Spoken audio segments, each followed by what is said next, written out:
Ya'at eshik aroshidene, and welcome to Niheje, Our Voices Indigenous Solutions podcast. In this episode, we will be talking to the legendary Ahkima Honyumptewa, Hopi Dryland farmer, traditional weaver, and culture bearer of his people.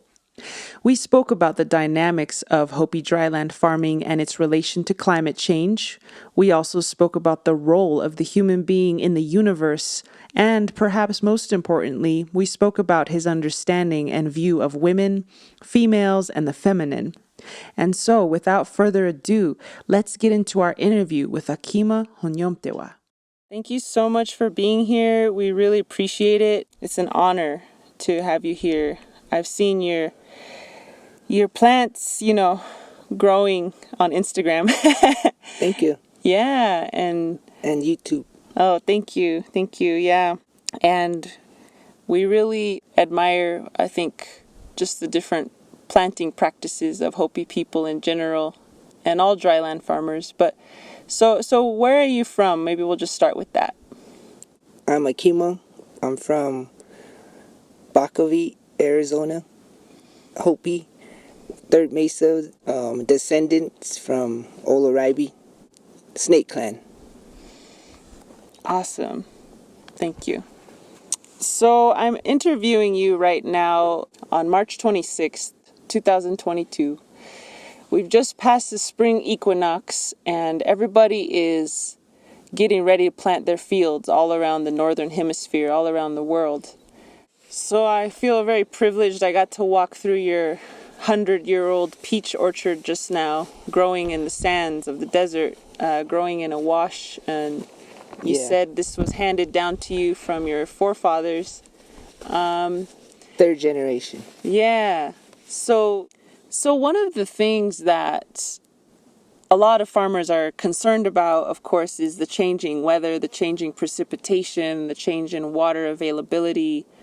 Hopi farmers, Zuni farmers, various farmers in the Southwest are experts at dryland farming. So what are some of the strategies that you use to work in you can't see it right now, but looking around me, there's some juniper, there's some yucca, there's some beautiful little desert plants everywhere. But it's pretty dry out here, it's pretty dry.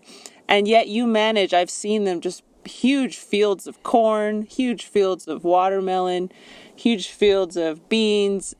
What kind of strategies do you use to thrive in such a dry environment?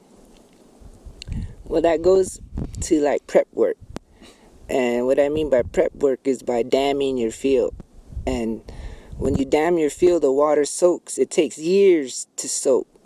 And like I was telling another guy, that when you have your field soaked like that for so many X amount of years, eventually that you don't even need it to rain because that moisture and water is so deep down in there that the roots are still going to be able to get to that water. Whereas if you don't dam it and you don't do nothing, then it's going to, be like the rest of the area, which is probably only so deep, the wetness. So it usually takes a few years to get your field even ready to plant. So it takes a while. And on mine, I've started the one that down there at the cornfield. I started that in 2015, and you can see it's kind of on a hill. So there's not really any spot for the water to soak at. And the second best after you dam it comes from from the positive energy that you give to not only your plants and the way you treat it, but to others. How you treat people, how you treat your family and stuff like that. The energy, that positiveness that comes out, you can put it into your own plants, into your own area. And that's what I was talking about, how the trees know me when they come here because I have that positive energy, that connection to where when you connect so strong like that, you can go anywhere in the world. You can be you can be India and still have the same connection. The trees will still come up to you and greet you because you've connected. And that's how it is, when you get to that kind of level.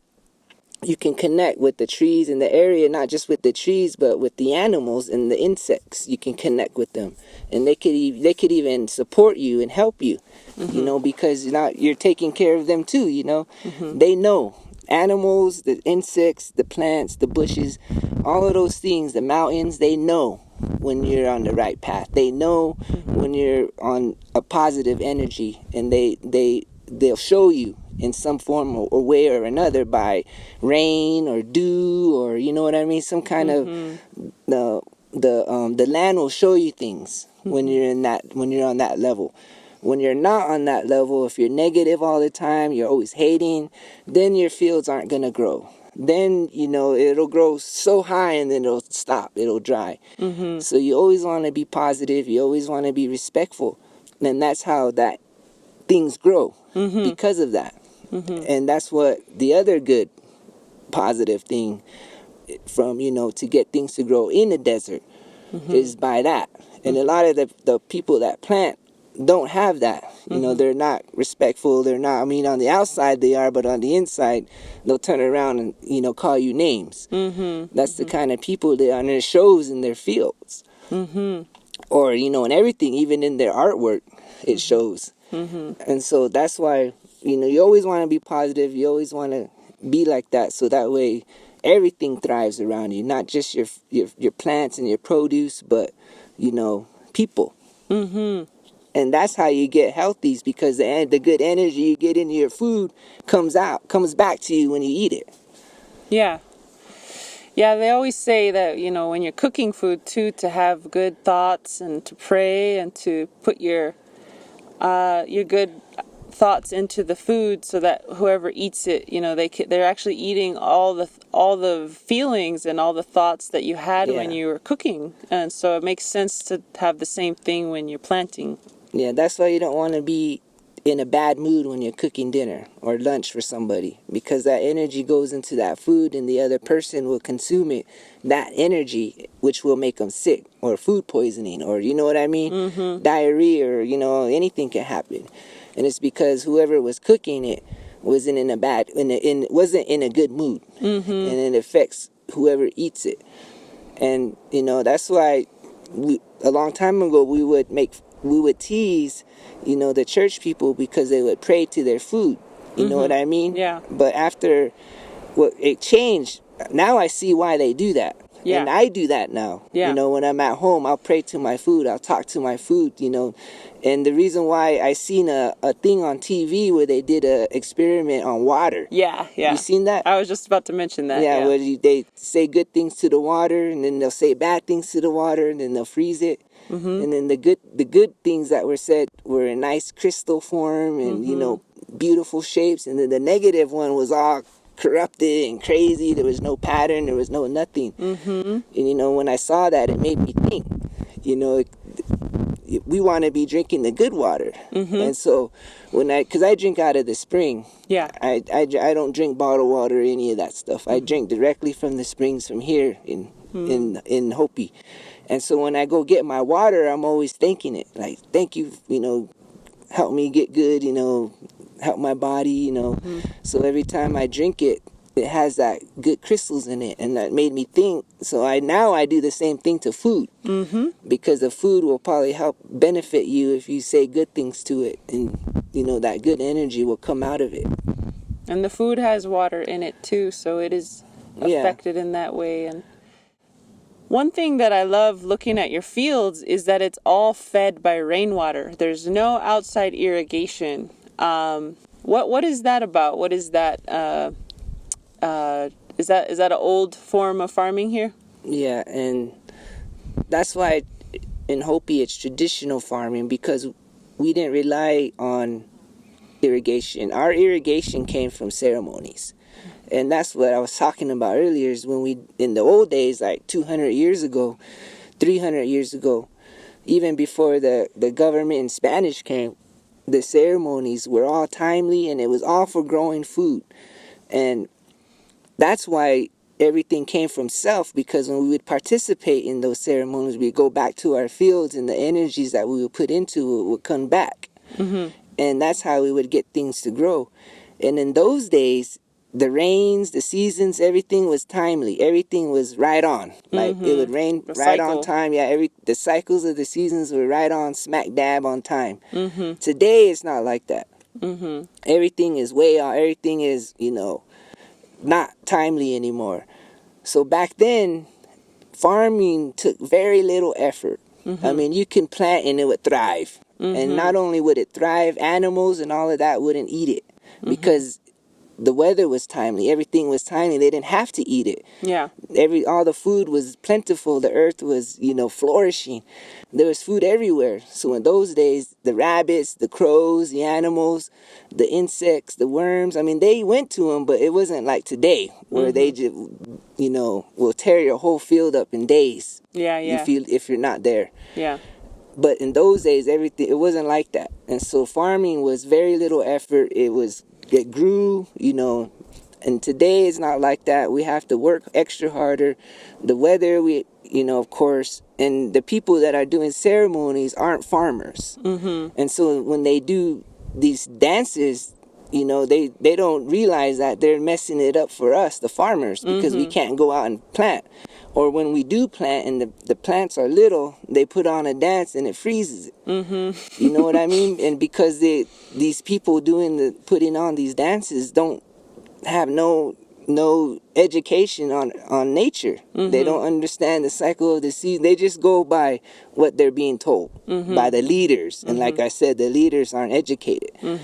All they know is the book stuff, but they're not educated in nature. They don't know about the seasons. They don't know about the moon shifting. They don't know about humanity. You know what I'm saying? So that's why. And so I just think it's beautiful that, we have our monsoon season here in the desert. I'm Dinesh, so I come from the, the desert as well. But, we have these summer rains. So even though it's really dry, it appears that our peoples around this area managed to find a way to really, I don't know if harness is the right word, but kind of harness every time that it rains, like you said, to soak the fields and to position the fields in the washes, to position the fields right where the water kind of comes down in a stream when the kind of like what do they call it? A flood rain or a flash flood type of thing, where we kind of harness each time that happens and we bring it into the fields. So what do you think about when you position your field? Where do you put your fields? Well, my fields personally were chosen before me. Mm-hmm. They were passed down. Mm-hmm. But what I've noticed from their choices is that they put all of our fields in washes. Mm-hmm. Because of that. And my uncle would tell me before he passed away, like 20 years ago, said that you want to follow the water. Go where the water goes. If you're going to plant where the water is. Or plant where the water goes. And that's why you look for those washes. And you see where, especially the best time to do it is after a rainstorm. Because then you can see the trails. You can see where all the water goes. And you can go out on your own, even if there's no hills or mountains or if it's just flat land, you can go out and look and see where the water goes. You can follow it. And wherever you see the puddles, where the water puddles, that's where you want to start your field at. And then eventually, as you grow from there, you can, extend it, make it bigger and bigger. And then eventually you get it big enough to where you can dam it. And then when it rains, that water will stay in your field where you plant. And so you kind of got to plant. You got to kind of go out and look. Yeah. And so you almost create your own little localized aquifer. Yeah. Mini aquifer, because you dam it every year and the water soaks and soaks until it kind of stays in that area. Yeah, it's like a natural irrigation system. Yeah. And the only thing is you got to maintain it every year because the weather and the wind messes it up, the terrain. So you got to constantly be out fixing it. After a big rainstorm or a windstorm, you got to go out there and do repairs. And, that's why in the old days we didn't have big old fields because it would take too much, manpower. You just made small enough to where only one or two guys can handle. And not only if you have big old fields like that, when it's windy, pushes all that sand over. Yeah. And it covers up all the other bushes, and it messes up the terrain. So you don't want to have wide open fields, especially out here in the Southwest where it's always windy. Yeah. Yeah, I mean, I think that this contrasts greatly to, I guess, like Western farming, where, you bring the water to you. You don't go to where the water is. You pipe it, or you bring it through irrigation. And I think that it's very respectful to go where the water is. And one of my friends had a very interesting idea. She said water sovereignty, because the water itself is sovereign, and we ought to honor where it wants to be, and so to go to where it is. I like that. And I also noticed too that your house is far away from your fields. I know that's not how it always is, but you're willing to do the work to travel where the water is. Whereas I feel like in American culture, we want the farm to be right in our front yard. We want to bring it to us and make the farm, even if our house is not a good farming place, it makes no sense to farm there. We'll contort it and change it to make it work. So anyways, I really like how you go to where the water is. Yeah. Yeah. That's what we were told in the old days. Go to where the water is. So you may have already answered this question a little bit, but what's the most important thing to think about and do as a farmer, as a Hopi farmer? Or what are some of the most important things? I know there's a lot of important things, but what are some important things you keep in mind as you do your farming? Well, mainly, like I said, everything happens through self. So when you're farming, that's a good way to connect with self. Not just with the land, but with yourself. When I'm out here working by myself, sometimes I'm not thinking of anything. It's like when I play basketball. I'm a basketball player. When I'm out there on the court, I'm not thinking of nothing except the moment. I'm not thinking of tomorrow. I'm not thinking of yesterday. I'm not thinking of 10 minutes from now. I'm thinking of, playing the game, And that's kind of almost like the same as when you're out in the field. You don't want to always be thinking too much and, talking to yourself. You want to be concentrating on your work, the game. And so when you're out here farming, you can get in that concentration mode. You're in that mode to where you're not thinking it. All you're focused on is on what you're doing. You're focused on, fixing this row of corn, or you're, plowing or whatever, And the best part is that you get to be with nature. You're outside, you're working with the plants, with the animals, with the little bugs, they're there, they see you working. They see you every day, so they know you, and that's what I'm talking about, the connecting. Yeah.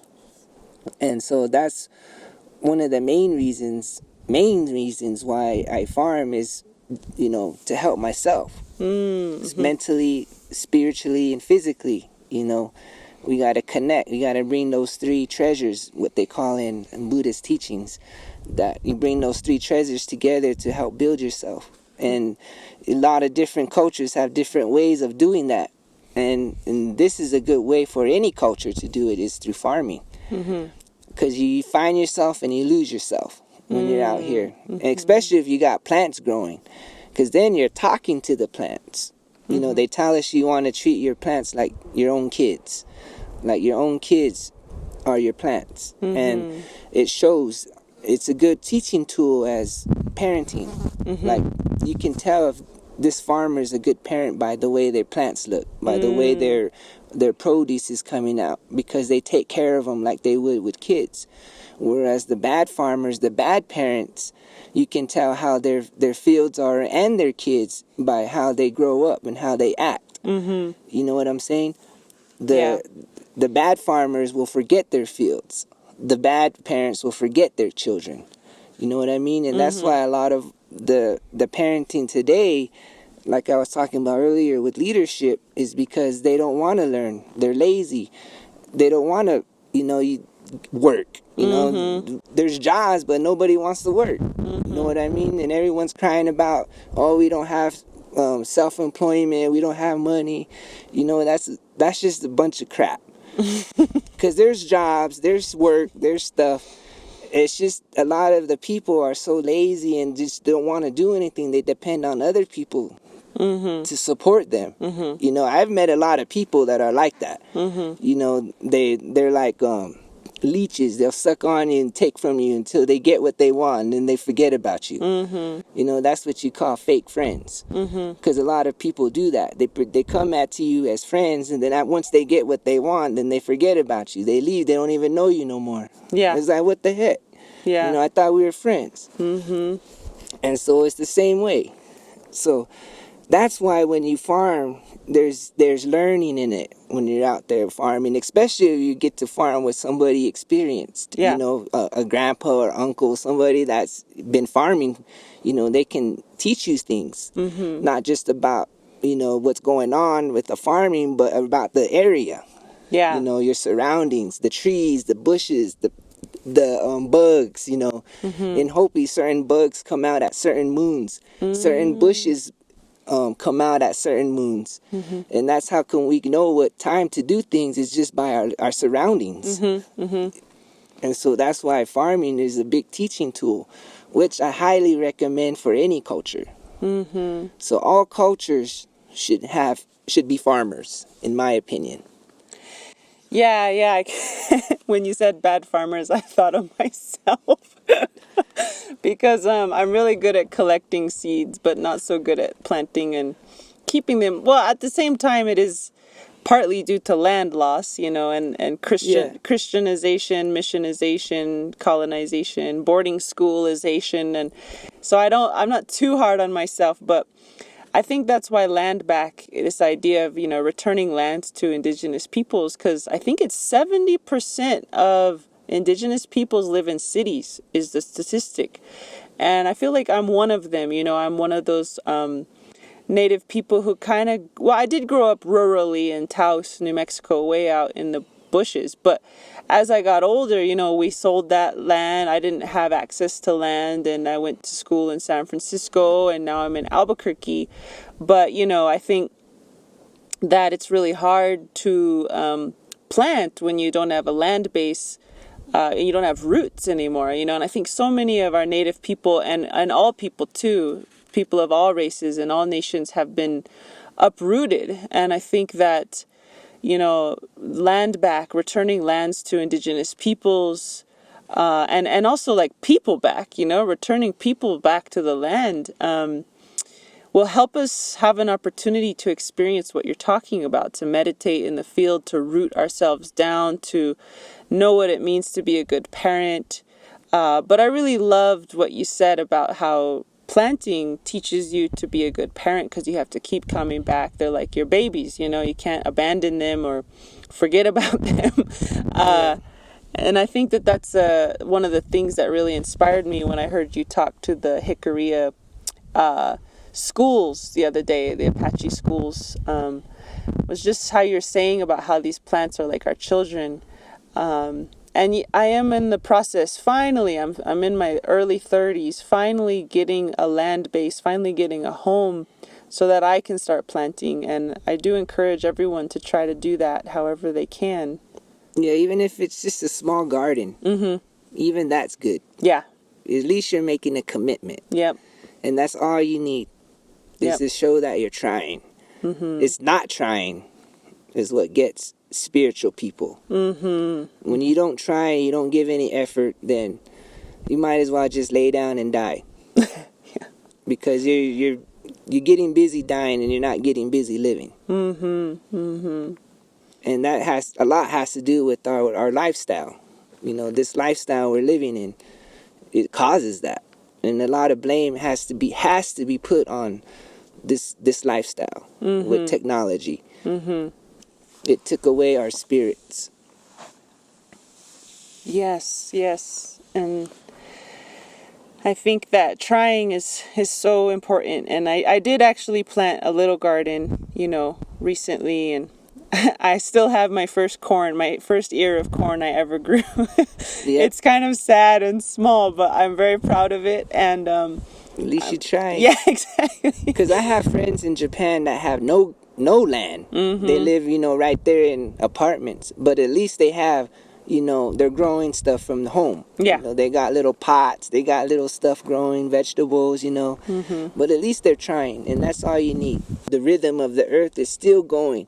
But it's us that is keeping it back because we're not doing the ceremonies on the right moons. Right. And that's why it's hard to plant now because of that.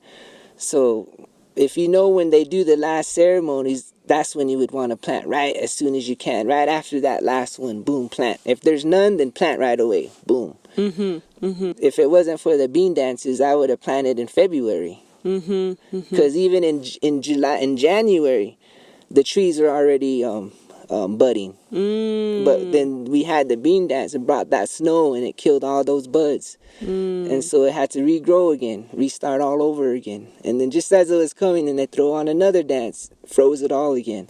Now it's got to redo it again. And that's how come we don't have peaches. And so that's what I'm saying, there's a lot of learning in farming, not just about the land, but about human beings, about ourselves. And that's what I'm thinking that we need more of, is we need to understand about who we are as an individual, and then you can go out and start helping others. Because my teachers would say, you got to help yourself before you help others. Otherwise, it's going to be in vain. Because even though you're helping people, you yourself is still falling and going down, hitting rock bottom. Because I was even doing that, 10 years ago. I was trying to help people, but myself wasn't helped. So I'd always go back down in the gutter. Then I got to climb back out again. So that's what I mean. Get education on who we are as a self, as a person, whether you're male or female. Find your purpose, find your destiny. And then once you find that out, then everything will lay down like dominoes for you. Everything will, come to you, like that. But it takes practice. It doesn't come overnight. It takes years to build up. And that's why you got to start now.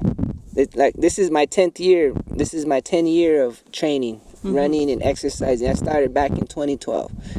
2022 now. So after this year, my spiritual training will be on its decline. I'll be getting done now. So now I'll be ready for the next step, which would be more responsibilities. Maybe leadership, that more responsibilities come as you, as a person. And that's why, this is a part of life. Hopi ceremonies is a part of life. Everything we do is a part of it, and we all have to go through it as spirits.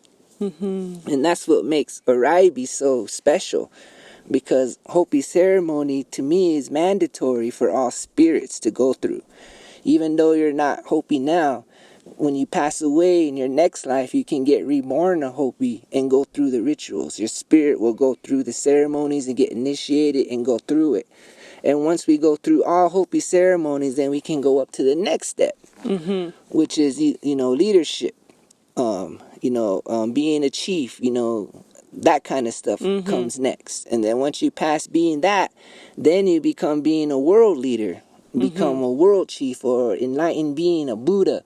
You become enlightenment, you get to go to that step. And then when you pass that step, whether you're male or female, the males get transformed into a sun. The females get transformed into an earth. And so the earth that we're living on used to be a human being. But she passed and went through all the stuff that was required human beings to go through, and then she eventually went to the next step, which was becoming an actual earth, where she can do as she fits. She can have a mountain here, an ocean here, a continent there. It's all on her. She's the one that's doing it. She can do things how she sees fit. And then for the males, we become sons. We become an actual sun, and it's our energy and our brightness that we bring from education, from understanding, that we enlighten the world. We enlighten the beings through our positivity. And that's what men folk, we become sons.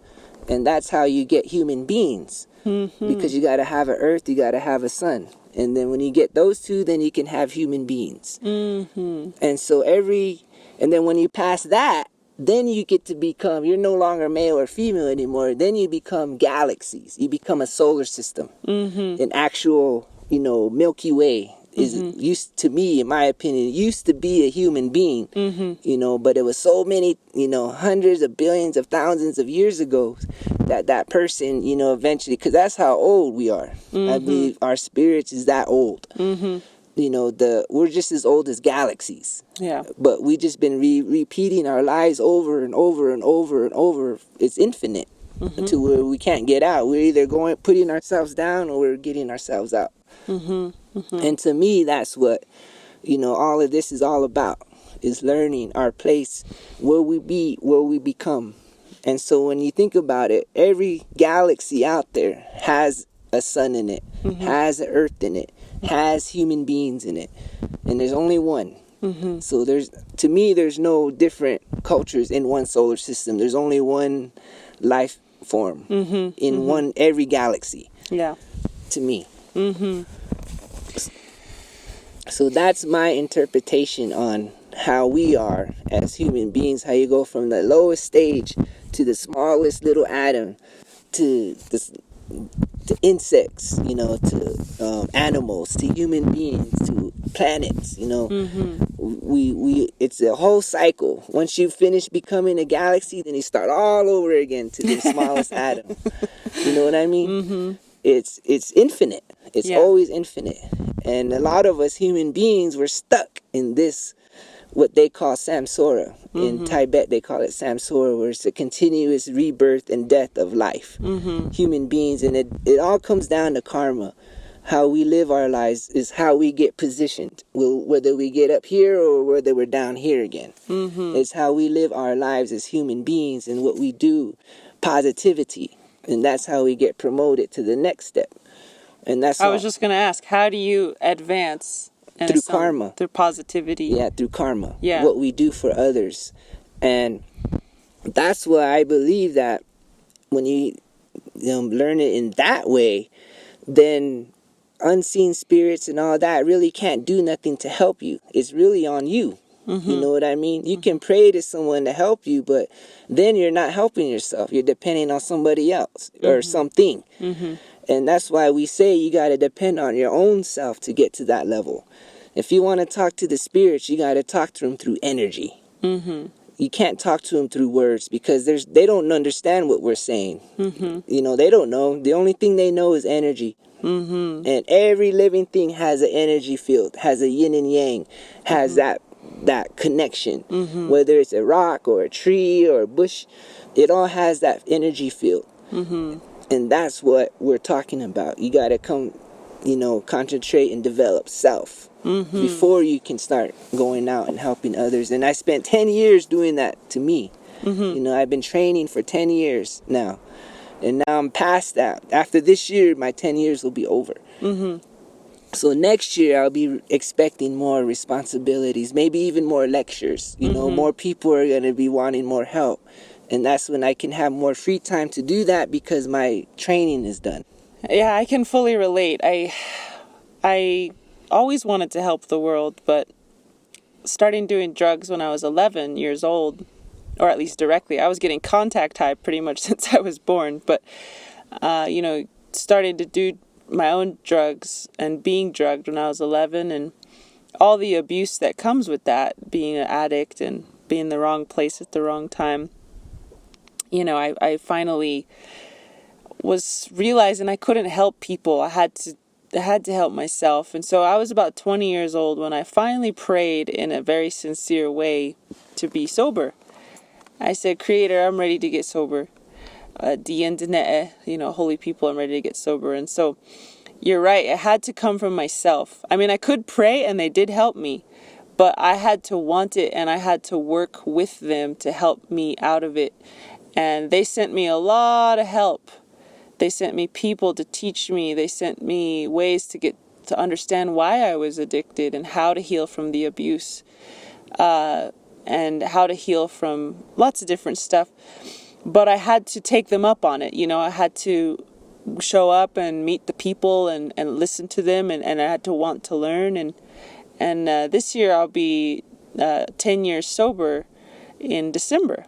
So I feel like I've kind of been trying to train a little bit too.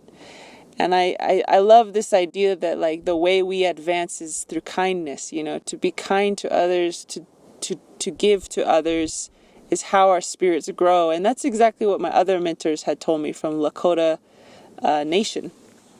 That is through kindness that we can actually advance in a good way. And I think that this is just one way for us to see our role in the universe, is to see that we have the potential to that there is purpose, that it is cyclic, and it's also, there's a direction to it too. There's a goal in that sense. It's slightly linear in the sense that there's a goal to get to, a goal of advancing and enlarging our spirits. And I think you're right that generally a lot of people are not just not advancing, but they're going backwards a little bit. But yeah, did you want to share something? Yeah, something about positivity. Yeah. Like positive energy and negative energy. Mm-hmm. Like what we were talking about. Mm-hmm. How positive can help instead of destroy. Mm-hmm. But this was just some notes I wrote that I think is good to share with everybody. So on positive, I wrote, the activity of nature does not cease. Coming to an end, it starts over again. Therefore, it can go on perpetually. When a wheel has a place to turn, it can thereby travel far. The activity of nature is one, without deviation. Therefore, it has no error. When the energy of heaven descends and the energy of earth ascends, yin and yang commune, and myriad beings are equal. When enlightened people are in charge of affairs, petty people disappear. This is the way of heaven and earth. If the energy of heaven does not descend and the energy of earth does not ascend, then yin and yang do not commune and myriad beings do not flourish. Petty people gain power and enlightened people disappear. The 5 grains do not produce, and the virtue of the way is inwardly concealed. The way of heaven is to reduce what is much, to add to what is little. The way of earth is to decrease what is high, to augment what is low. The way of ghosts and spirits is to make the excessive haughty and give to the humble. The way of humanity is not to give to those who have much. The way of sages is humility that no one can overmaster. When the sky is light and the sun is bright, then it can illumine the 4 quarters. When the rulers are illumined and the ministers are enlightened, the land is then at peace. When the land has these 4 kinds of light, then it can last a long time. Light means illumination of civilization. The way of heaven is a pattern. The way of earth is a design. Unity harmonizes them. Time works for them, thereby developing myriad beings. This is called the way. The great way is even and not far from oneself. Cultivate it in yourself, and the virtue is real. Cultivate it in others, and that virtue is endless. Heaven covers myriad beings, just distributing its blessings to nurture them. It gives and does not take, so the vital spirit returns to it. Giving without taking is higher virtue. Earth supports myriad beings and matures them. It gives and takes, so the bones return to it. Giving and taking is lower virtue. Lower virtue is not mindless of virtue, so it has no virtue. Earth is stable because it receives from heaven. With the earth stable, myriad beings form. With the earth broad, myriad beings gather. While being stable, it supports all. Being broad, it accommodates all. With the formation of the earth deep and thick, water springs enter into it and collect. With the extent of the earth wide and vast, it can last forever. Sages take this as a model, whereby virtue accommodates all. When negative energy is blocked by positive energy, all beings flourish. When positive energy returns from negative energy, all beings are at peace. When beings flourish, all thrive. When beings are at peace, all are happy. When beings are happy, they are orderly. When negativity injures beings, positivity is naturally constrained. When negativity advances and positivity recedes, petty people gain power and enlightened people flee harm. The way of nature is thus. When positive energy is active, myriad beings are relaxed and find their places. Therefore, sages follow the way of positivity. Those who go along with others find that others go along with them. Those who oppose others find that others oppose them. Therefore, the true nature of beings is not lost. When the ponds and lakes are full, myriad beings develop regularly. When the ponds and lakes dry up, myriad beings pass away like flowers. If the rains do not come, the land is devastated. Positive energy rises and then it descends, so it can end and then begin again, and thus can continue perpetually. Because it can continue perpetually, it is the mother of the world. Positive energy can be dispersed only after it has accumulated. Negative energy can exert influence only after it has built up. Nothing can exert influence without having been accumulated and built up. Therefore, sages are careful about what they accumulate. When positivity erases negativity, all beings are robust. When negativity erases positivity, all beings decline. Therefore, when leaders esteem the positive way, then beings thrive. When they esteem the negative way, then beings do not develop. If rulers are not humble to their subjects, the influence of their virtue will not be effective. Therefore, when rulers are humble to their subjects, they are lucid and clear. And when they are not humble to their subjects, they are blind and deaf. When the sun emerges over the horizon, beings grow. When true leaders preside over the populace, they illumine the virtues of the way thereby. When the sun goes down the horizon, beings rest. When petty people preside over the populace, everyone runs and hides. That's what I wrote. Whoa. It's, a little bit on positivity. On what I'm talking about, being how positive energy can act like karma. You want to give that positivity and it comes back to you in many different ways. And like I was talking, I did a lecture in Japan, and what I was telling them about karma was that when you build enough of it, when you accumulate a lot of it, you can, not only can you store it and use it for later, but you can give it away as gifts. For example, if you have somebody sick in your family, and if you got enough positive karma on you, you can give them some to help them. Say, I'm going to give you some of my good karma to help you with your sickness. And, or you can, if you have injuries, you can use it to help heal. Or if, you can use it for whatever you want because you built it. It's you. It belongs to you. And that's how a lot of people avoid accidents, because those people are usually the ones that do good karma to others. And the way you get karma is, the only way you can get it is to do things for free. Like, you can't get anything in return. When you help somebody, don't ask for something in return. It has to be for free. That's the only way you can build good karma.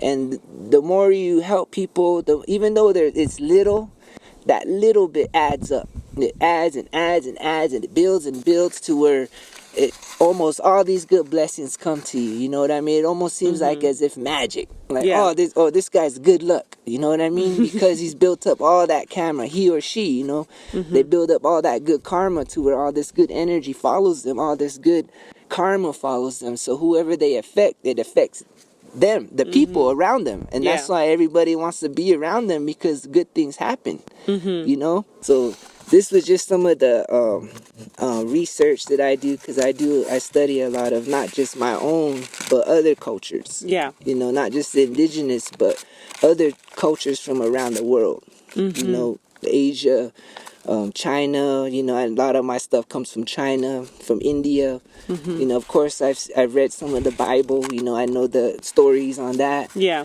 You know, the Quran. You know that too. So that's why if you want to know the secrets to life, you got to kind of research every ancient culture, because every ancient culture has a piece of the puzzle. Yeah. And you know, it may not be the whole, but it has a something. And that's how I knew that all of these ancient cultures talk about Hopi. It all comes back to Oribe. And it's the symbol for Oribe is a tree. That's the tree is the symbol. That's what the world knows us as. So that's my little, what I know. I don't know if you have any more questions. I have a lot more questions, but I won't keep you here all day. The one question I have, and then I'll just ask you if there's anything we forgot to ask, but is women. You know, what I've seen around the world is some of the most enlightened cultures, they really have a very deep respect for feminine. And I'm just curious if you want to share anything from the teachings of your people or even your own personal teachings. If you have basically anything to say about women, you know, what does that mean in your worldview? About the female? The female is just as important as the male. And I believe, me personally, is more important than the male, because everything goes through the female. Even though most cultures in the East, you know, is male dominated. Everything goes through the male. But me personally, I believe that it's the females that has the most responsibility of all living things. And the men folk, we have responsibility ceremony wise, but the women have responsibility family wise, which is far more important than ceremony. All ceremony is to help the earth and the living things on it. But there's really nothing for family. You know, there's no ceremony to help the family, you know, except marriage or, you know, baby namings and stuff like that, but nothing to keep a family whole. And to me, that's the whole responsibility of the female, is to keep the family together, to keep, you know, to take care of the family. And one of my most, through my researches, I even said this in Japan in my lecture there, was that there's 4 great connections in our entire existence that I found out through my researches. There's 4 connections that connect everything. And the 4th strongest connection is how we treat each other's people and family. You know, that's a connection. We should be treating each other's with respect, with honesty, truthfulness. You know, we should all be treating each other's like family, like brothers and sisters. You know, we should all be respectful to each other's in that kind of way. It's a connection. Even though you're not family, you know, you should still treat each other's that way. That's a connection. The 3rd strongest connection is the connection with the land, living off the land. Our food, our homes, our clothing, everything should come from the earth. Everything, our water, everything should be from the earth. That's a connection. Our communities, our villages, everything should be with the earth, you know, together. That's a connection. The 2nd strongest connection, and I've been thinking about the 1st and 2nd connection lately on whether they should switch. Yeah. Because I don't know if number 1 should be a number 2 or number 2 should be a number 1. But the way I put it is the number 2 connection is the love between a man and a woman. That marriage. Marriage. You know, that love. You know, the man and the woman, that the love that they share for each other, that connection, that bond is a connection. You know, that a male and a female connect, create yin and yang with that, and become whole. That's a connection, and it's a powerful connection. You know what I mean? Yeah. It creates nations. It creates gods, even. Just that love, and that is the second strongest, or it could be the first. I'm not sure yet. But the number one, in my opinion, is the number one connection of all life is the connection between a mother and her child. That is the strongest connection, in my opinion, because it sets the foundation for everything. And that's what makes the female so important, because that connection between a mother and her children, it's a bond, it's a connection that no one can break. If something's wrong with the mother, the child's gonna know. If something's wrong with the children, the mother's gonna know. You know what I mean? There's that connection. And depending on the parent is how the kids go. And that's my theory on the four strongest connections. But I don't know, though. I don't know if number one and number two should trade places. It's hard. I haven't experienced number two yet, so I don't know yet. I have number 4, number 3, and number 1, but number 2 I don't have yet either. So I haven't, I don't know, but I believe to be, once you love somebody so much and you get married, just that connection brings out, there's a power inside a man that only a woman can bring out. There's a power inside a woman that only a man can bring out. There's even hidden stuff, stuff that's stored in the memory from lifetimes that can be brung out again only because of that love. You know what I mean? That connection. You can connect and be together so deep and strong that all those old memories will come out. And that's kind of sort of like being enlightened, because when you're enlightened, all those memories come back from past lifetimes. So that is, to me, the female is the most important of all species, not just in humanity, but, the animals, the insects, the plants, it's all on the female. Everything's based on the female. And so that's why I believe the savior to the world isn't a man, but a woman. You know what I'm saying? The Messiah, the Jesus, all of that.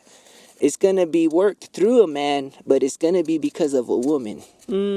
That's going to bring that out of that man. And that's what's going to turn him into that person. You know what I mean? And that's my theory. I believe that there's a female out here somewhere that's just as ancient, as the male.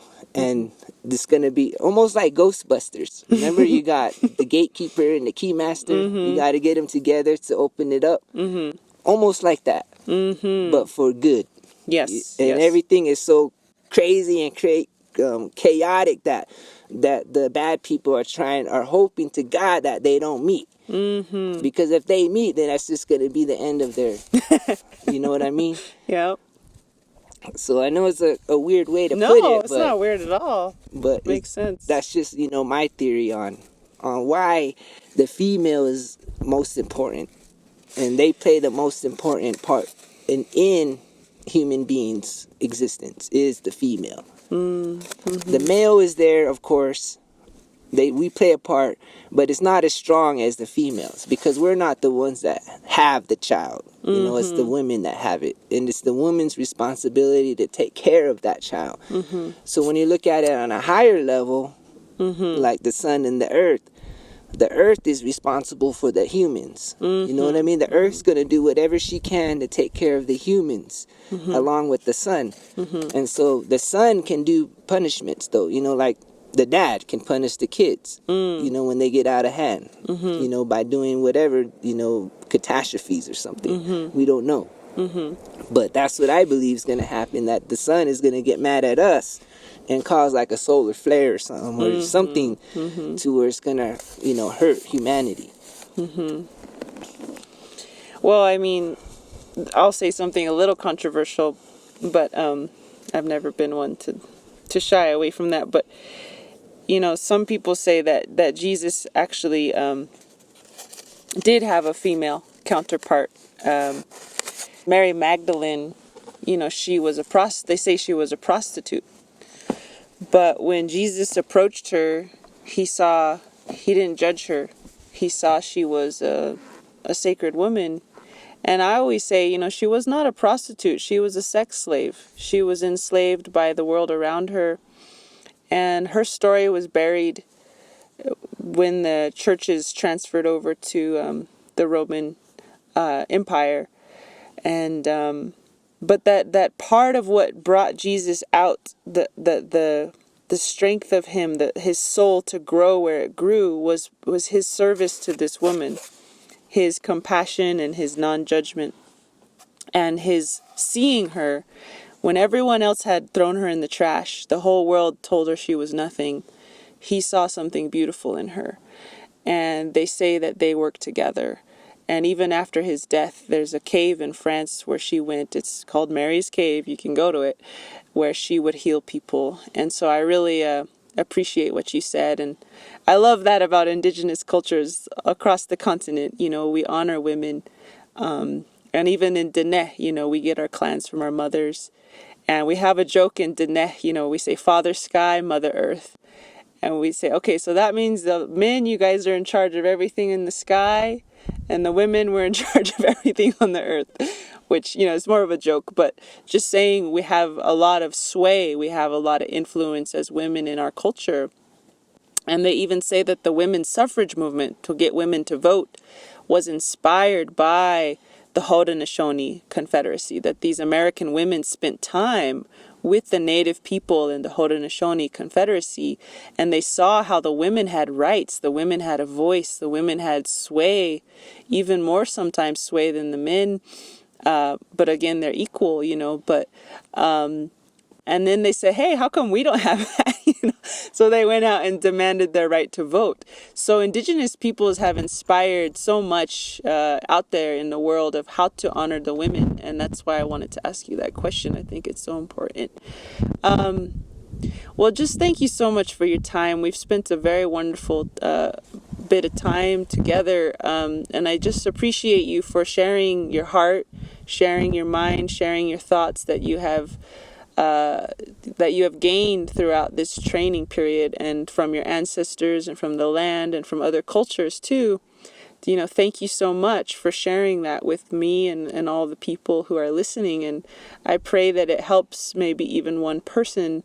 And maybe before we wrap up and close this little ceremony, maybe I just want to ask you is there anything else you'd like to say that I hadn't asked you? Just sort of a final question of, is there anything else you'd like to say before we wrap up? No, just that somebody hacked my Instagram account and I just got a text saying somebody posted something about eyelashes on my story. So that's not his post, everyone. Yeah, so somebody stole my account and is posting stuff. Well, we will get that fixed right now. Hopefully. Yes. But other than that, no. And speaking of which, it's Ahkima _Fire God? Yeah. So Fire God Ahkima. Oh, Fire God _AHKIMA? Yeah. Yeah. But it's not me now. Somebody... Yeah, they stole my account, and so I don't know. Yeah. I'm gonna take a look at it. It just happened today, so. And your YouTube is just my name, Ahkima. Okay. Honyumptewa. Yep. So we'll post all of that in the the body of the podcast. So please feel free to follow Ahkima. Thank you so much for your time. We really appreciate it. And with that, we will close. Thank you all for listening to Neheje, Our Voices Indigenous Solutions podcast, on this episode on Hopi dryland farming and our place in the universe as human beings. Kiahet, Gonet.